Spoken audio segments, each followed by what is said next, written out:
Uh, I was watching this clip, by the way. Sorry. We have something to learn from that clip.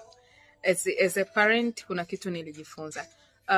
Wazazi ni wadogo, ni wa Marekani na kitoto kina siku kama 3, babake amekikumbatia, anakiambia kwamba mwanangu, hutoenda kwenye formal education, atakuwa anamfanyia homeschooling.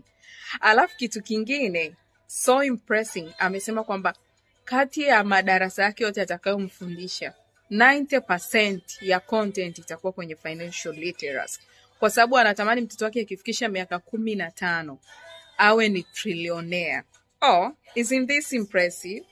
It is. Wazazi tujifunze, tuwekeze kwa watoto wetu, tuwafundishe financial literacy.